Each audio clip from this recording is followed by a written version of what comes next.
Hey to all of my theology followers. As promised, I'm going to explain the origins and meaning of the resurrection story. The life of Jesus in the New Testament is completely a work of fiction. The character is based on a Hellenist Jewish teacher that was killed for sedition by the Romans. So the mythology of the story is to reinforce the concept of rising from oppression. Let me show you what I mean.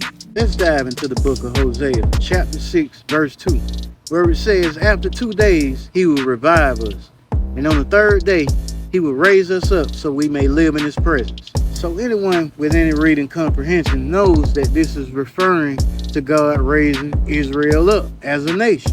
See, you can't get caught up in taking the figurative language literally. And the Christian church loves to use allegorical wording and parabolic speech for Jesus' prophecies. And it's just like Isaiah 42 all the way through Isaiah 53.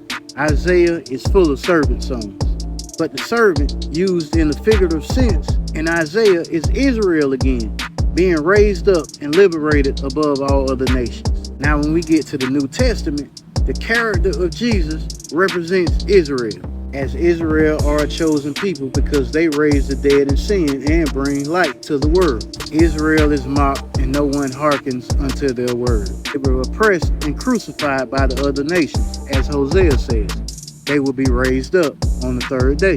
Because let's be honest, Jesus can't be one of the Jewish messiahs.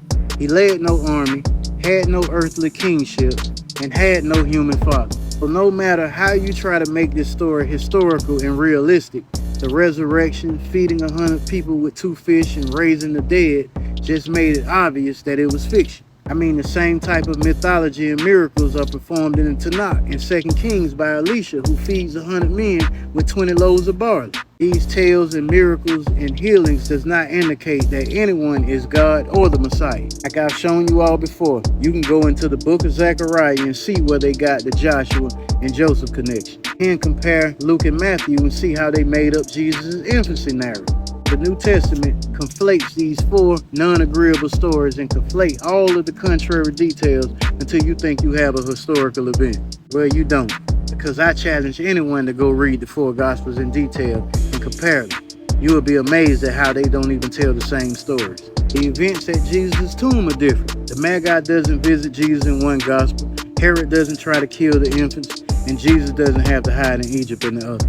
But I know it's hard to accept that you've been lied to all your lives, but it's a reality we all have to